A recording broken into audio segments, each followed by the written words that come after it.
मेरे साथ बोलिए, भारत माता की। क्यों भाई, बोडोलैंड तक आवाज जानी चाहिए। जरा दोनों हाथ उठाकर बोलिए, भारत माता की। मंच पर उपस्थित असम के सम्माननीय मुख्यमंत्री, जिनके नेतृत्व में असम ने विकास की तेज रफ्तार पकड़ी है, ऐसे डॉक्टर हेमंत विश्व शर्मा जी, दिल्ली की लोकप्रिय मुख्यमंत्री बहन रेखा गुप्ता जी, भारत सरकार में मेरे साथी मंत्री श्री पवित्रा मार्गरेटा जी, संसद में मेरी साथी बांसुरी स्वराज जी,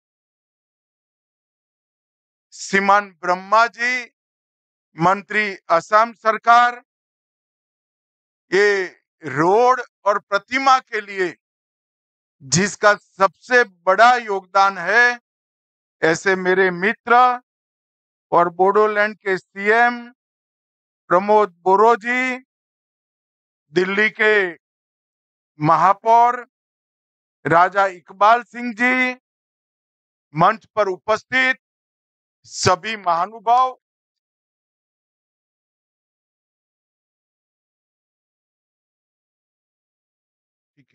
ठीक है भैया, रहने दो। मंच पर उपस्थित सभी महानुभाव, आज के इस सभागार में आए हुए बोडोलैंड और असम से आए हुए मेरे प्यारे सभी भाइयों बहनों को प्रणाम। और सबसे बड़ा, सामने स्क्रीन पर दिखाई पड़ता है, असम और बोडोलैंड में हजारों हजार की संख्या में बोडोफा के सभी मानने वाले भाइयों को मेरा प्रणाम नमस्कार। आज अपनी जाति के लिए, अपने क्षेत्र के लिए सम्मान और अधिकार की लड़ाई पूरा जीवन लड़ने वाले बोडोफा उपेंद्रनाथ ब्रह्मा की 35वीं पुण्यतिथि, और मेरा सौभाग्य है कि उसी दिन दिल्ली के दिल जैसी कैलाश कॉलोनी में, जो दिल्ली का सबसे बड़ा संभ्रांत क्षेत्र है, वहां पर बोडोफा की आदमकद प्रतिमा और एक बहुत बड़े राजमार्ग का नाम बोडोफा के नाम पर देने के लिए मैं आ गया। दिल्ली में लगी ये प्रतिमा सिर्फ बोडोलैंड के लिए महत्वपूर्ण नहीं है, मेरे बोडो भाइयों बहनों के लिए महत्वपूर्ण नहीं है, पूरे देश भर में छोटी छोटी जो जनजातियां हैं, जो आजादी के कई सालों तक सम्मान की खोज में संघर्ष करती रही, अपनी भाषा के लिए, अपने धर्म के लिए, अपने जाति के लोगों के उत्कर्ष और विकास के लिए। जब बोडोफा की प्रतिमा यहां लगती है, उपेंद्रनाथ ब्रह्मा की जब प्रतिमा यहां लगती है, न केवल बोडोलैंड, न केवल आसाम, देश भर की इस सभी छोटी जनजातियों का सम्मान होता है। और आज इनकी 35वीं पुण्यतिथि पर देश के महान दूरदर्शी पुत्र बोडोफा उपेंद्रनाथ ब्रह्मा जी को मैं प्रणाम कर कर मेरी बात की शुरुआत करूं। मित्रों, अभी अभी कार्यक्रम की शुरुआत के पहले हमने पहलगांव में जो आतंकी भेंट चढ़े, जिनका बलिदान हुआ, वो हमारे प्यारे भाइयों बहनों को श्रद्धांजलि दी। मैं आज उन सभी आतंक की भेंट चढ़ने वाले हमारे नागरिकों को, उनके परिवारजनों को कहना चाहता हूं, एक क्षति सिर्फ आपकी क्षति नहीं है, आपके जितना ही दर्द देश के हर नागरिक के दिल में है, हर नागरिक इतना ही दुख का अभिव्यक्ति करना चाहता है। और मैं आज पूरे देश की जनता को यह बताना चाहता हूं कि 90 के दशक से कश्मीर में जो आतंकवाद चला रहे हैं, उनके खिलाफ हमारे प्रधानमंत्री नरेंद्र मोदी जी का जीरो टॉलरेंस का नीति, हम मजबूती के साथ अपनी लड़ाई लड़े हैं। और आज वो ये न समझ ले कि हमारे 27 नागरिकों का जान लेकर ये लड़ाई जीते हो। मैं सभी आतंक फैलाने वालों को कहना चाहता हूं कि लड़ाई का अंत नहीं है, एक मकाम है। हर व्यक्ति को चुन चुन कर जवाब भी मिलेगा, जवाब भी लिया जाएगा।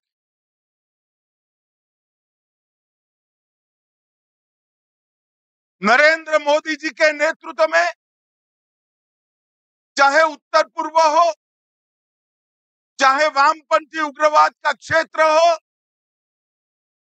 चाहे कश्मीर पर पड़ी आतंकवाद की छाया हो, हर चीज का मजबूती के साथ हमने जवाब दिया। और अगर कोई एक कायराना हमला कर ये समझता है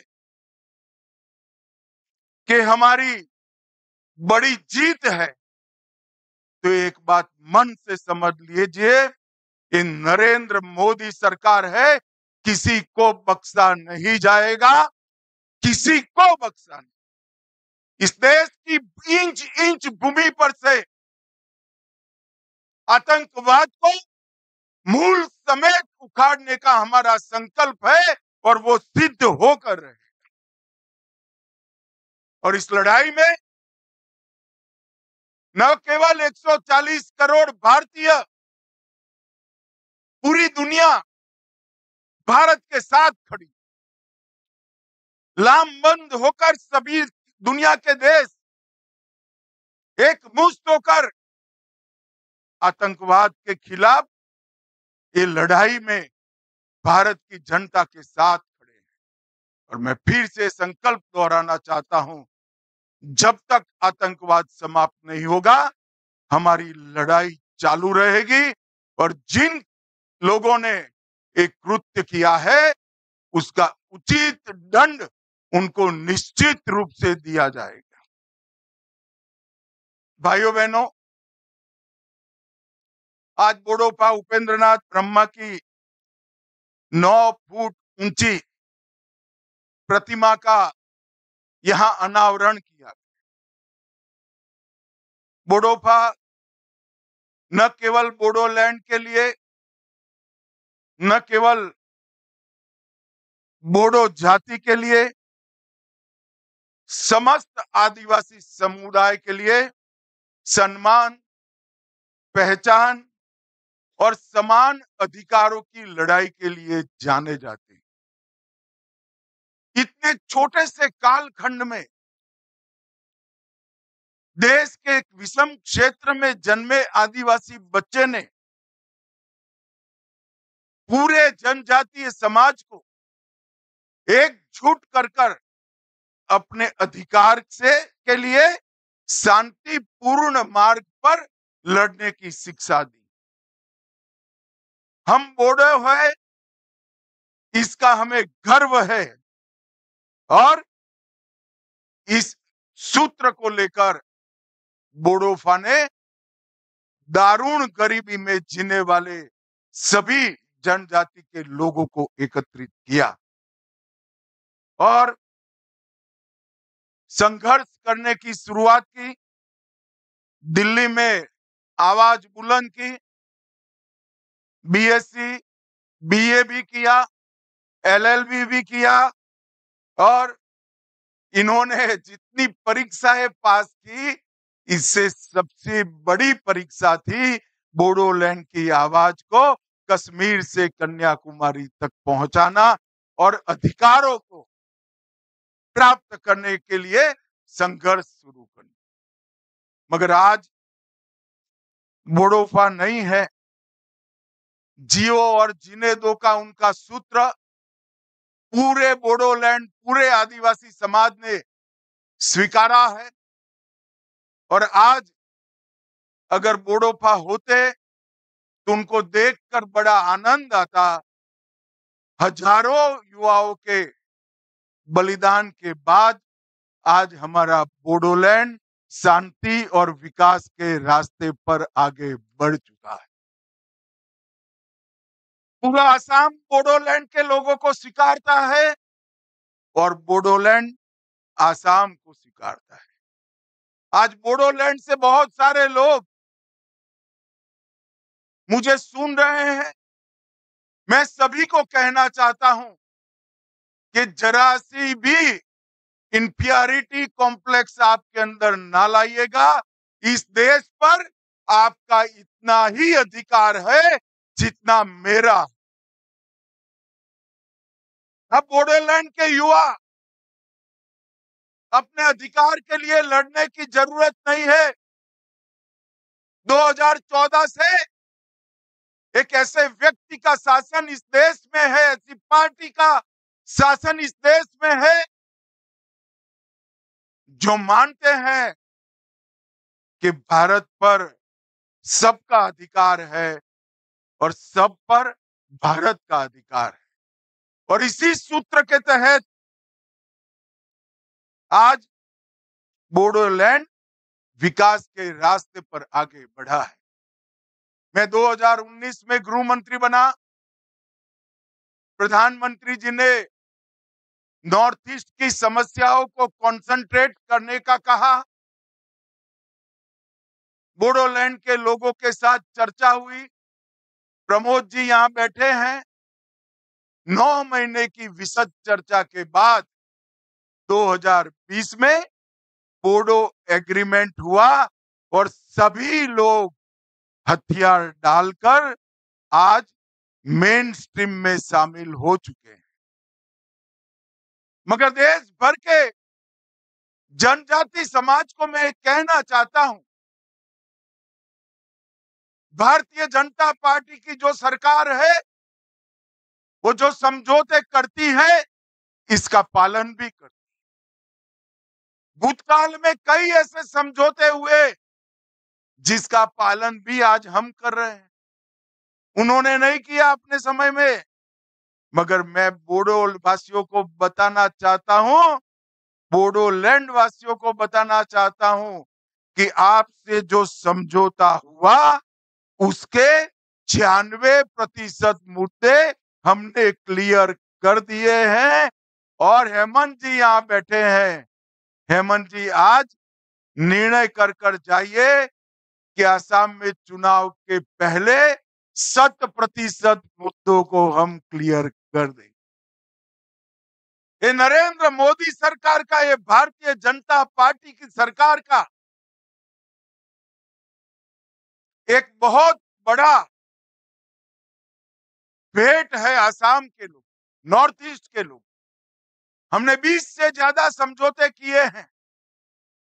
नॉर्थ ईस्ट में हमारे कॉल पर 10,000 से ज्यादा लोग हथियार छोड़कर मेन स्ट्रीम में आए और ये 20 से ज्यादा समझौतों की एवरेज निकाले तो 78% बातों की पूर्ति ये 3-4 साल में भारतीय जनता पार्टी की मोदी सरकार ने कर दी।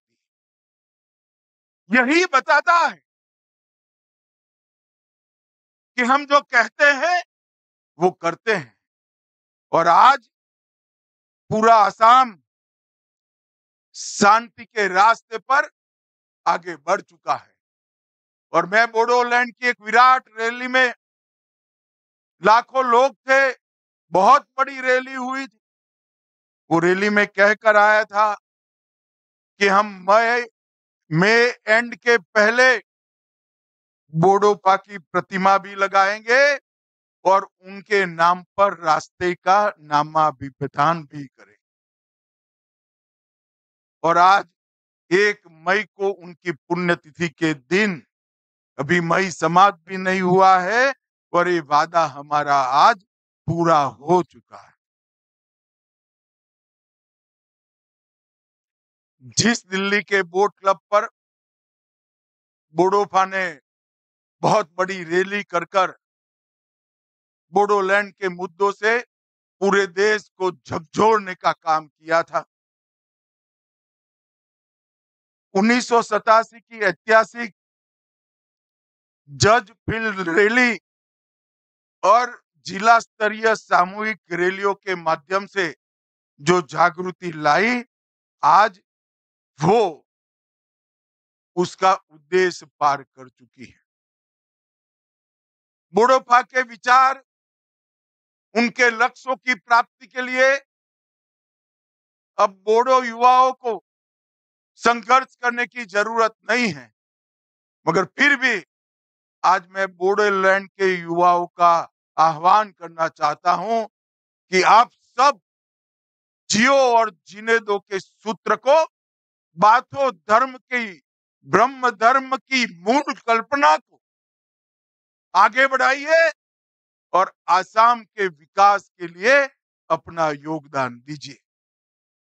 आज आसाम पूरे देश भर में औद्योगिक निवेश के लिए एक प्रकार से आकर्षक केंद्र बना है। जिस आसाम से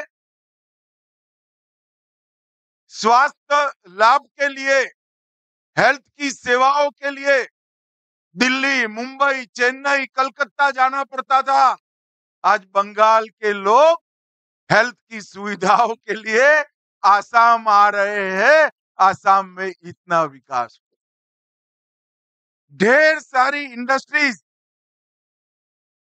आसाम के अंदर विकसित हो रही, और ये विकास का संदेश न केवल आसाम, पूरे नॉर्थ ईस्ट के अंदर जा रहा। आज मैं नॉर्थ ईस्ट के लोगों को भी कहना चाहता हूं, हमारे नॉर्थ ईस्ट में 220 से अधिक जातीय समूह है, 160 से ज्यादा जनजातियां हैं, 200 से ज्यादा भाषाएं और बोलियां हैं, 50 से ज्यादा यूनिक त्योहार है, 30 से ज्यादा पारंपरिक नृत्य की शैलियां हैं और 100 से ज्यादा स्वादिष्ट व्यंजन भी वहां बने हैं और 70 से ज्यादा हैंडीक्राफ्ट भी है। और आसाम और नॉर्थ ईस्ट का साहित्य जिनको परिचय है, वो सभी लोग मानते हैं कि नॉर्थ ईस्ट की संस्कृति, आसाम की संस्कृति सिर्फ नॉर्थ ईस्ट और आसाम के लिए महत्वपूर्ण नहीं है, भारत की संस्कृति का सबसे अनमोल गहना हमारी नॉर्थ ईस्ट की ट्राइबल संस्कृति। और इसको आज बाथो बोराई के आशीर्वाद से देश भर में हम प्रसारित और प्रचारित करने का काम कर रहे हैं।